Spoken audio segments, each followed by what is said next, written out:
You read that in your Bible? Do you read that in your Bible?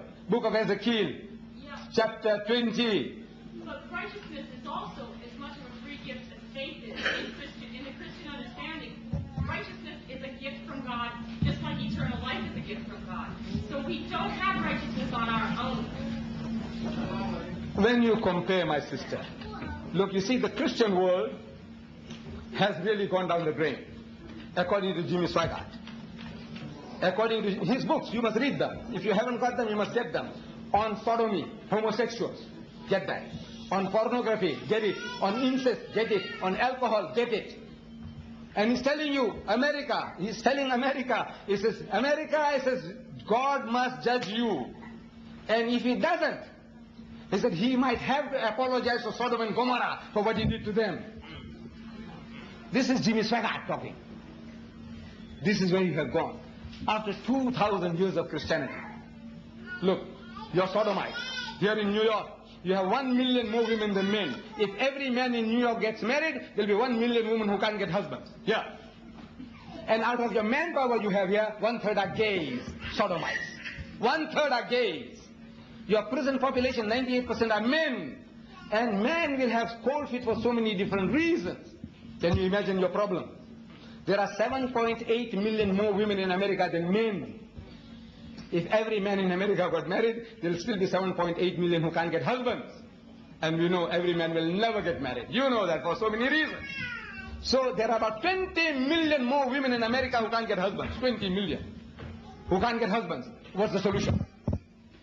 Hallelujah. Hallelujah. I said, what's wrong with you? Are you sick? The person is hungry, he says hallelujah, and his stomach will be filled. The woman, she needs man, and he says hallelujah, and her she'll be satisfied. There's something wrong with you. You had, I give the figure, 44 million, 55 million, according to Jimmy Swaggart, who are drunkards. With all your born agains. Your Billy Graham, in his book, How to be Born Again, he says there are 75 million born again Christians in America. 75 million. That's about 1/3, is it? 1/3 of your population. I said, amazing. 1/3 of your nation is born again, immaculate, the Spirit is in them, they can't be tempted. The old you, Swaggart says, is now left behind. You are a new you now. You are a new person. 75 million, 1/3, and it doesn't affect the population. You know, Jesus said, a little leaven at the whole. You need a little yeast to ferment the loaf. If 1/3 of your bread is yeast, and if it doesn't ferment the loaf, there's something wrong with your yeast or something wrong with your flour. Can you see? So I say, my dear child, I say there's something wrong with your flour. See? As well as your yeast. You haven't got it. You haven't got answers to the problem. So Jesus is telling you, I have yet many things to say unto you, but you cannot bear them now. Howbeit, when He, the Spirit of truth, is come, He will guide you into all the truth. And if I quote this verse again, with a little emphasis on the pronouns, you will see that it is not the Holy Ghost or the Holy Spirit or the spook that you're thinking about.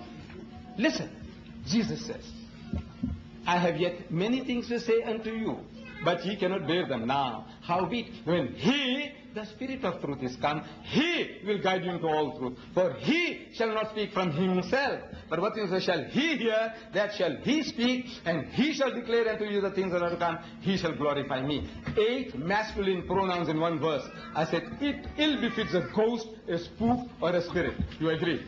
8 masculine pronouns in one verse. He's talking about a man, and not a ghost or a spirit.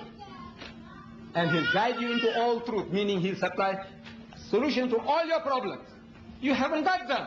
Your surplus women, ask Jimmy Swaggart and your Falwell and your Billy Grahams, ask them what is the answer. Speechless. You haven't got the answer. So he hasn't written a book on polygamy. Swaggart, about surplus women, he doesn't write. Why doesn't he write? You know why? He's written more than 30. I own them. He won't touch this subject. You know why? You haven't got the answer. There are others when he quotes, the answer is there, but as if he hasn't seen it. You know, Jesus said, seeing they see not, hearing they hear not, neither do they understand. About your sodomies and your lesbians. He's quoting a verse in his book on homosexuals. He starts that book, 2.5-page quotation. Imagine a quotation lasting 2.5 pages, first page, second page, and another half page, 2.5 page quotation from the book of Romans, in which he quotes, in those verses he quotes the reason for this sickness. He's saying homosexuals, its cause and its cure. That's the title of the book. So he quotes, and I'm quoting now, he says, professing themselves to be wise, they're very clever people, they became fools and changed the glory of the imperishable God into an image like unto perishable man. The concept of God, you brought it down from that God Almighty, the Heavenly Father, omnipotent, eternal, immortal, permeates the whole universe. From that concept, you brought him down to the level of a man. And further, and changed the glory of the truth of God into a lie, and worship and serve the creature more than the Creator. Look, it's so simple. Basic English. He's quoting 2.5. And he says, for this cause. I want you to read that. Romans. I forget the reference. It's the first Romans. Romans chapter 4, verse 22, something, 22, 23, 24 years. You read that. So for this cause, I made your women to go for women and your men to go for men. For this cause, he says the cause and its cure. He's telling you for this cause. What cause? You now brought God the Almighty down to the level of a man. You serving a man instead of the Supreme Being. You worshipping and serving a creature instead of the Creator. Now who is he talking about? You Christians. You are the one who brought God down to this level. You said God must come down to earth. He won't understand our problems otherwise. He must understand how we feel. He's so loving, he came down to earth and he lived, born of a woman, carried him for 9 months, born like any other human child, circumcised on the 8th day, growing like any other human being, eating food and call of nature, running to the toilet. God, you brought him down to that level. For that, God says, I give you punishment. Your women will become lesbians and your men become sodomites. Why don't you? Look, you read the whole book. And by God, he says, for this cause. The book says, its cause and its cure. That word is never used, as if he never read it. So Jesus said, seeing they see not, hearing they hear not, neither do they understand. They already made up their minds. But this exercise, I say, is for those who have eyes to see, ears to hear. Let them hear. That look, you are not reading the book. When you be reading it, you're misunderstanding it, you're misinterpreting it. Please, do us a favor. I said, please talk to us. We want to have a dialogue with you. We want to talk to you.